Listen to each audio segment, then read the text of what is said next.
ছবিটা তুলে তারপর ধরবে। পশ্চিমবঙ্গ দিবস পালন করুন। 1947-এর 20 জুন পশ্চিমবঙ্গের স্রষ্টা ডক্টর শ্যামাপ্রসাদ মুখার্জির প্রণাম।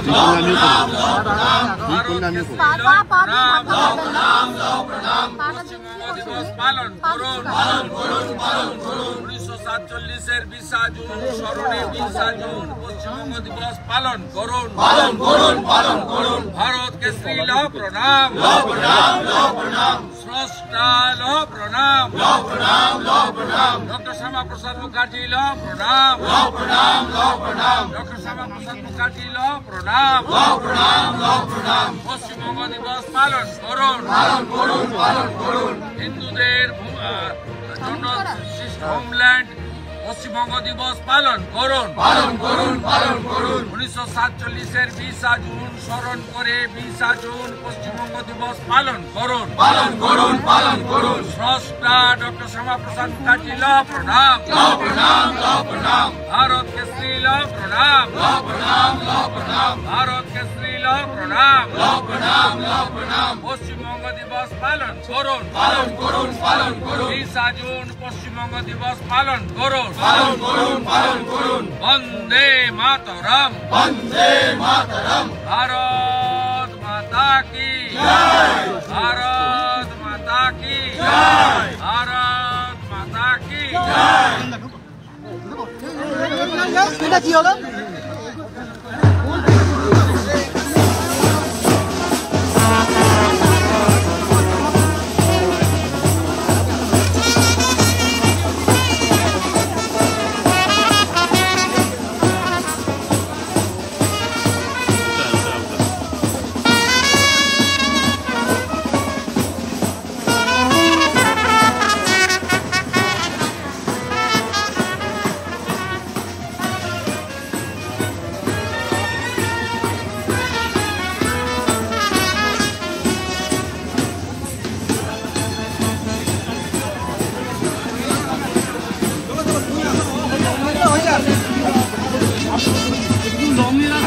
সুবিধা হবে।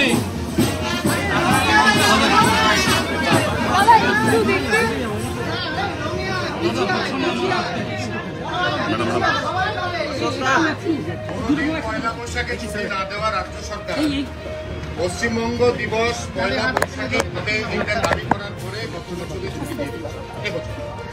তার মধ্যে আপনারা অ্যাকচুয়ালি পশ্চিমবঙ্গ দিবসের যে ঐতিহ্য বা ইতিহাস সেটা খুঁজে বার করেছেন।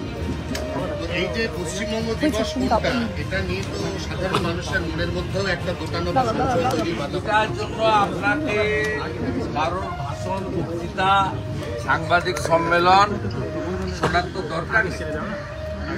আইনসভা, পশ্চিমবঙ্গ বিধানসভা তার যে রেকর্ড আছে সেখানেই সব পেয়ে যাচ্ছে। 1947-এর 20 জুন পশ্চিমবঙ্গ বিধানসভায় আজকের দিনে তদানীন্তন পূর্ব পাকিস্তান, আজকের বাংলাদেশ, ওখানে থাকবো না আমরা আলাদা হব, এই প্রস্তাব এসেছে। এই প্রস্তাবে বলা হয়েছিল যে হিন্দু সংখ্যাগরিষ্ঠ এই বঙ্গের এই পশ্চিম দিকটা মানে পশ্চিমবঙ্গ, এর জন্য আলাদা প্রদেশ তৈরি করে ভারত মুক্তি করা।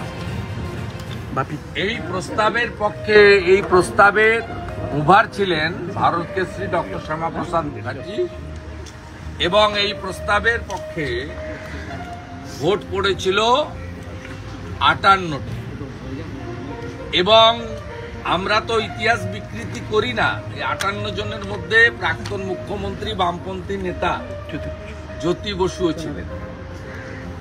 আমরা ভারতীয় জনতা পার্টি আদর্শগতভাবে কমিউনিস্টদের বিরোধী, আমরা কখনোই বলি না যে জ্যোতিবাবু আমাদের ভারত মুক্তির পক্ষে ভোট দেন। আর উল্টো দিকে 21 জন ভোট দিয়েছিলেন তদানীন্তন পূর্ব পাকিস্তান, আজকের বাংলাদেশ অর্থাৎ পাকিস্তানে থাকার জন্য। এই যে ইতিহাস প্রামাণ্য রেকর্ড আইনসভায় আছে, এটা তো কেউ টেম্পারও করতে পারবে না, চেঞ্জও করতে পারবে না। আজকে ভারতবর্ষের সমস্ত রাজভবনে পশ্চিমবঙ্গ দিবস পালন